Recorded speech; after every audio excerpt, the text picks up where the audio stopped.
What if I told you that America's story of freedom begins with a system built on kidnapping, terror, and profit before the first African slaves arrived in 1619? Before Jamestown became a colony, the blueprint for racial slavery was already written in blood. From Columbus kidnapping entire villages, to the deadly Middle Passage where millions never survived the ocean, to a Virginia court in 1640 deciding one thing that changed history forever, that one man, John Punch, would be enslaved for life, and that skin color would decide fate for centuries. This is the real beginning of slavery in colonial America, the part you were never taught. If you want more untold history like this, subscribe. It helps bring these stories back to the light. Slavery in colonial America. Slavery in colonial America, defined as white English settlers enslaving Africans, began in 1640 in the Jamestown colony of Virginia, but had already been embraced as policy prior to that date, with the enslavement and deportation of Native Americans. Although the first Africans arrived in Virginia in 1619, chattel slavery was not institutionalized at that time. Colonial reports from Jamestown as early as 1610 note the practice of enslaving Native Americans, and the Pequot Wars of the New England colonies, 1636–1638, ended in colonial victory and the enslavement and deportation of members of the Pequot tribe. Although institutionalized chattel slavery did not become policy in Virginia until the 1660s, therefore, the concept and practice were already well established, having first been introduced by the Spanish and Portuguese in the Americas before the arrival of the English. Slavery in the Americas was widely practiced by indigenous tribes who enslaved those captured in raids, wars, or who were traded from one group to another for various reasons. But there was no slave trade per se. Institutionalized chattel slavery was only introduced after the arrival of Christopher Columbus, l. 1450–11506. In 1492, was developed by the Spanish and Portuguese by 1500, and was already integral to Spanish and Portuguese colonial economies by 1519. As the English colonized North America between 1607–1733, slavery became institutionalized and race-based. Native Americans who were taken as slaves were usually sold to plantation owners in the West Indies, while African slaves were imported in what became known as the Triangle Trade between Europe, West Africa, and the Americas. Every one of the English colonies held slaves, but the lives of the enslaved differed, often significantly, between them. Although some colonies, such as Pennsylvania, objected to the practice, the citizens still kept slaves. The abolitionist movement gained some momentum leading up to, and away from, the American War of Independence, 1770–1783. But it was not until the 19th century that concerted efforts were made to abolish the practice. The first major legislative blow to slavery was the Emancipation Proclamation issued in January of 1863, which freed slaves in the Confederate States. But slavery was not abolished in the United States until the ratification of the 13th Amendment to the Constitution in 1865, though the effects of the institution of racial slavery would continue to inform American culture up through the present day. Columbus and the slave trade. Columbus did not so much discover America as conceive of the means of fully exploiting the people he found already living in the Caribbean, South, and Central America. On his first voyage in 1492, he kidnapped a number of natives to bring back to his patrons, King Ferdinand and Queen Isabella of Spain, who had hoped he would return with massive quantities of gold. Having found no gold, Columbus offered the royal couple the natives as slaves. On his second voyage in 1493, he kidnapped more natives, but Ferdinand and Isabella had not given their consent for this, as they were uneasy about the morality and legality of enslaving people who had offered them no offense. They ordered Columbus to stop until the matter could be resolved by their theologians and legal counselors, but he ignored them and sent over 500 enslaved natives to Spain from the West Indies in 1495. Between 1490–1496, he established the encomienda system in the lands he had claimed for Spain, in which Spanish settlers were given large tracts of land worked by natives in exchange for food, shelter, and protection from the Spaniards. Ferdinand and Isabella outlawed slavery in Spain and ordered those who had been brought freed but legalized slavery and the encomienda system in their New World colonies. Once slavery was established there, the slave trade, which Columbus had already initiated, developed quickly with Spanish, Dutch, Portuguese, and French ships transporting enslaved natives to various points and Spanish colonists enslaving those who remained. The enslavement of the indigenous peoples of the West Indies, South, and Central America continued throughout the 16th century while, to the north, the French and Dutch attempted to build alliances with the natives at the same time they profited from the slave trade in the South by shipping slaves between points of trade. The English were the last to introduce slavery to the Americas in the colony of Virginia, first enslaving Native Americans as early as 1610 and Africans between 1640 and 1660. Jamestown and Virginia slave laws. By the time the English began their colonization efforts in North America in 1585, the slave trade was regarded simply as another import-export business, and the early colonists of Jamestown saw the natives of the Powhatan Confederacy as another resource to exploit. Captain John Smith, L15-81631, writes of colonists regularly stealing from the natives, and a report from another colonist, c. 1610, claims that natives were already being taken as slaves by that time. In 1619, a Dutch ship carrying 20 or 21 enslaved Africans arrived at Jamestown seeking supplies and provisions. Governor Yeardley, L15-871627, traded these for the Africans, but they seem to have regarded as indentured servants, not slaves. The Dutch ship was not bound for Jamestown with its cargo, but was forced to put into port due to shortages aboard. Slavery might have developed in the English colonies anyway, and probably would have, but this event signals the arrival of the first unwilling Africans as servants to English landowners. The claim that these first Africans were indentured servants, not slaves, is supported by evidence that the English colonists themselves regarded them as such.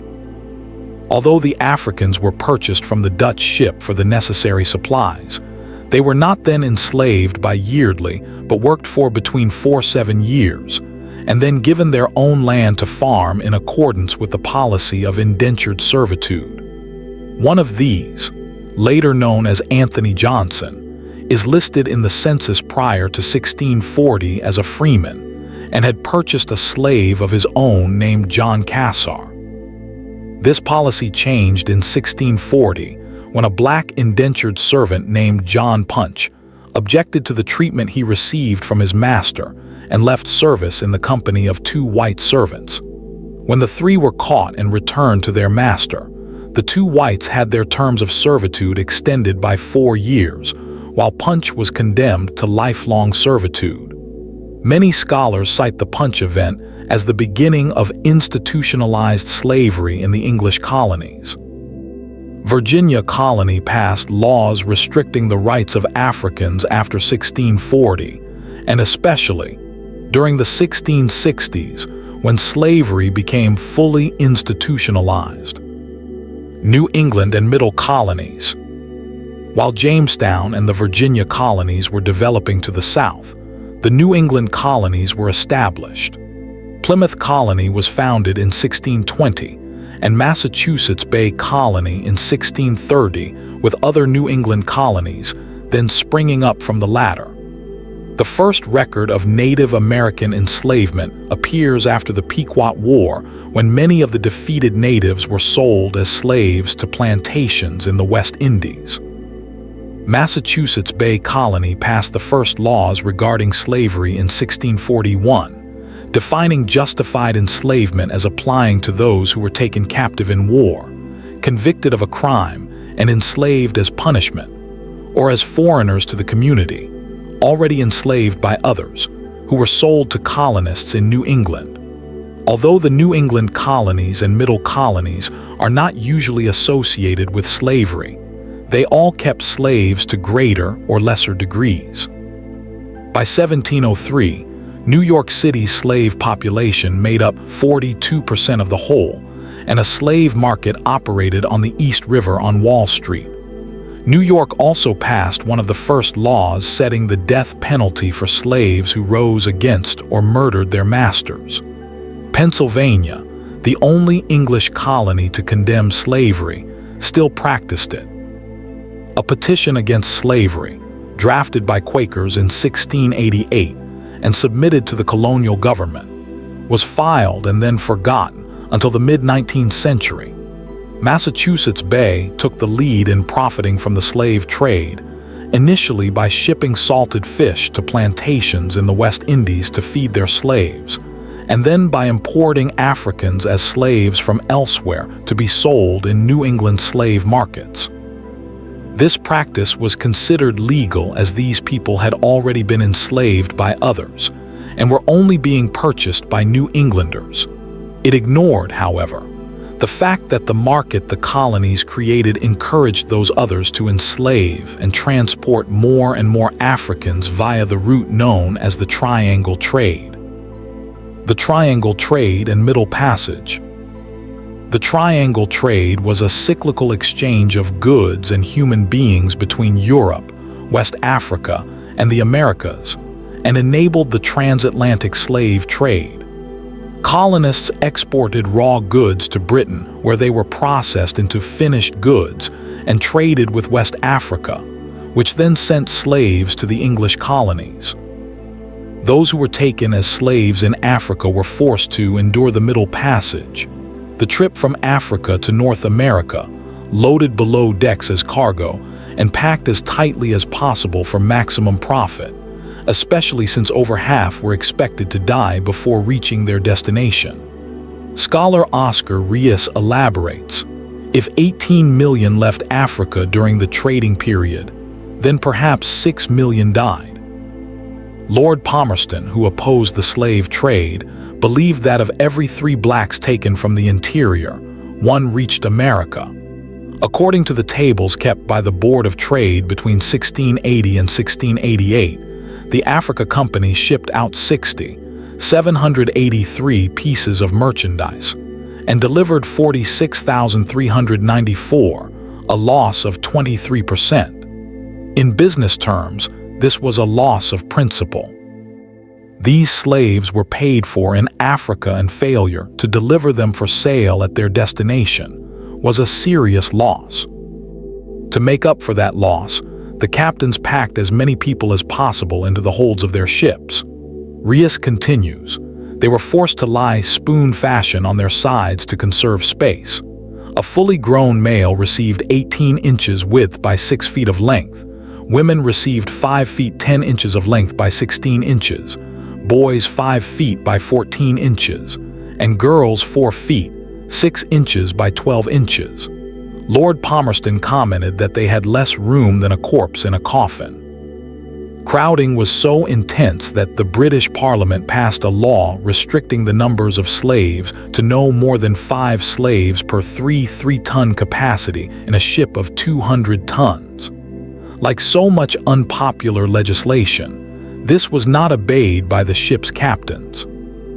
The slaves were all confined below deck in semi or complete darkness, with men, women, and boys separated, and only the men manacled. In good weather, The slaves were brought up on deck, chained to prevent anyone throwing themselves overboard, and were left there sometimes all day with little water, and just like in the hold, only small buckets to relieve themselves in, which were too small and too few for the purpose they were supposed to serve. The Middle Passage was so called because it was the second, or middle, of a three-part trade route that began and ended in Europe. The first passage was from Europe to Africa, carrying textiles, metals, alcohol, weaponry, and other valuables which were traded for slaves, who then made the Middle Passage to the Americas, where they were traded for other valuables and commodities which were sent on the third passage back to Europe.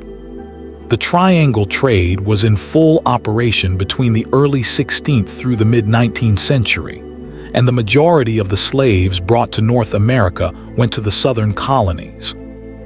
Southern states' slave laws. New England colonies and middle colonies held slaves, but not as many as the southern colonies, and the work required of the enslaved was more labor-intensive in the South than in the North.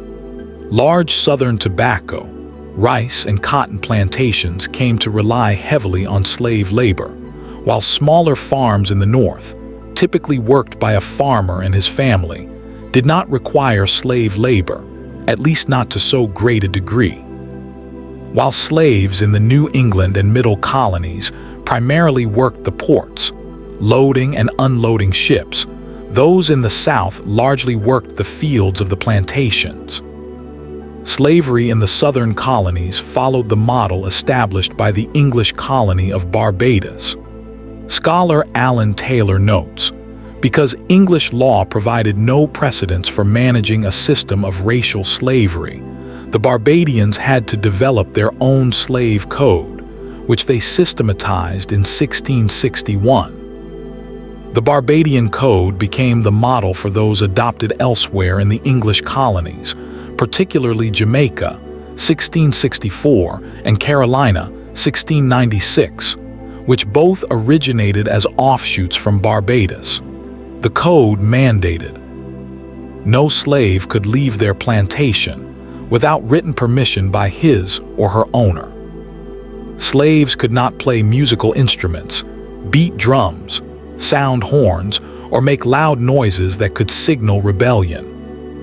Whites were encouraged to ask any black person for his or her pass on the street and to search them, without cause, for weapons or contraband. Blacks were encouraged to inform on fellow blacks, prevent escapes, and turn over fugitives. They were rewarded with new clothes, better treatment, and given a badge of a red cross on his right arm whereby he may be known and cherished by all good people.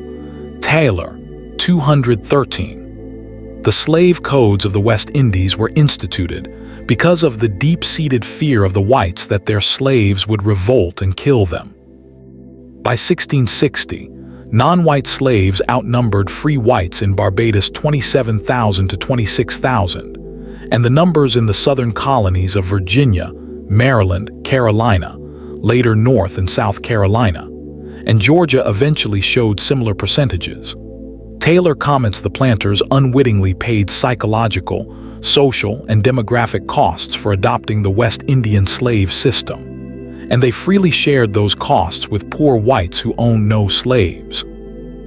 As in the West Indies, the planters suffered from a haunting fear that their African majority would rise up in deadly, burning rebellion. In a desperate search for security, the Carolina planters adopted the West Indian system of strict surveillance and harsh punishment to keep the slaves intimidated and working. The new system criminalized formerly tolerated behavior, revoking the degree of trust and autonomy previously allowed most slaves in the frontier era.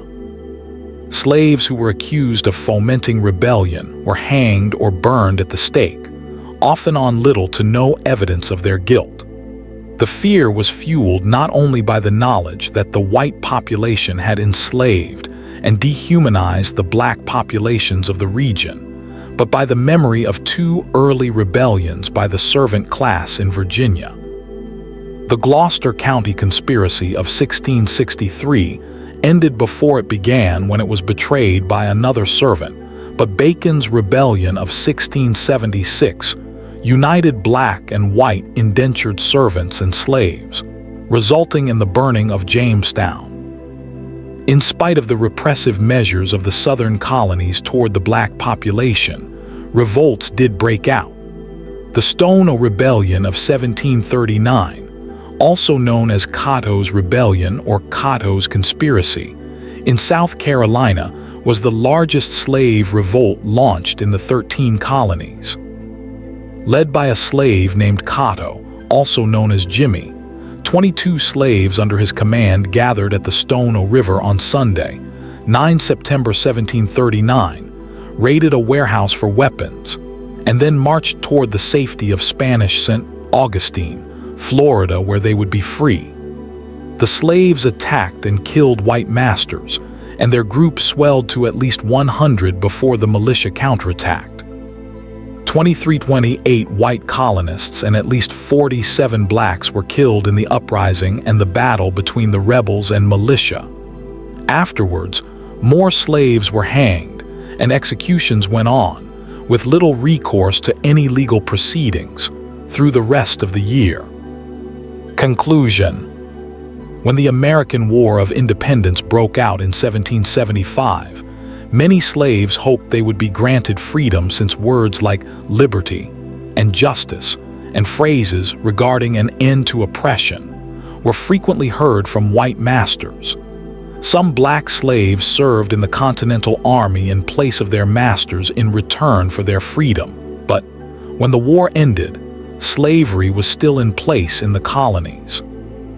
The hope of liberty in the new country inspired slave revolts like Gabriel's Rebellion in Virginia in 1800 and Denmark Vesey's Conspiracy in 1822. New England and Middle colonies abolished slavery by 1850, in part due to pressure from the growing abolitionist movement, but also they could afford to do so because, as noted, the Northern economy was not as dependent on slave labor as that of the South, and became even less so through industrialization. The Southern colonies continued the peculiar institution, as they called it, until forced to abandon it after the American Civil War ended in their defeat in 1865.